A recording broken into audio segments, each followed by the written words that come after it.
Inilah Via Dolorosa, rute yang diyakini sebagai jalan penderitaan Kristus dalam memanggul salib menuju Golgota. Devosi jalan salib ini dikenal dalam bahasa Latin sebagai Via Crucis atau Way of the Cross atau Via Dolorosa, jalan penderitaan. Pada abad ketiga dan abad keempat setelah kekristenan dilegalkan di Kekaisaran Romawi, umat Kristen mulai berziarah ke tempat-tempat di Yerusalem yang diyakini berkaitan dengan penderitaan dan kematian Yesus. Sejarawan gereja seperti Santo Jerome tahun 342 mencatat banyak peziarah mengikuti jalur tersebut di Yerusalem. Awalnya praktek ini tidak berupa 14 perhentian dalam bentuk yang kita kenal sekarang, dan lokasi yang tepat di Yerusalem sering hanya berdasarkan tradisi karena kota ini sudah hancur dan berubah sejak masa Romawi. Banyak peziarah dan imam yang ingin menghadirkan Yerusalem rohani di tanah Eropa karena tidak semua orang bisa pergi ke Yerusalem. Pada abad pertengahan, biarawan Fransiskan memainkan peran besar dalam menyebarkan devosi ini. Mereka juga ditugaskan sebagai penjaga tempat-tempat suci di Yerusalem sejak tahun 1342. Dulu jumlah perhentian tidak selalu sama, di beberapa tempat pernah mencapai 7, 11, atau bahkan ada yang lebih dari 20 sampai 30 dalam catatan sejarah.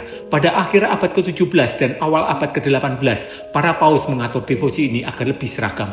Tahun 1731, Paus Clemens ke-12 menetapkan 14 perhentian sebagai bentuk tradisional yang dikenal sekarang. Dari 14 perhentian tersebut tidak semuanya tercatat secara eksplisit dalam Alkitab. Misalnya, peristiwa Yesus jatuh 3 kali atau pertemuan dengan Veronica yang di stasi 6 berasal dari tradisi gereja dan bukan narasi langsung kitab suci. Jadi, jalan salib bukan sekedar doa rutin. Ia adalah perjalanan iman yang lahir dari kerinduan umat untuk berjalan bersama Kristus. Meskipun mereka tidak pernah menginjakkan tanah Yerusalem, setiap langkahnya adalah undangan, bukan hanya mengenang penderitaannya, tetapi masuk ke dalam misteri kasih yang menyelamatkan. Pertanyaannya adalah, maukah aku selalu berjalan bersama Kristus dalam kehidupan sehari-hari?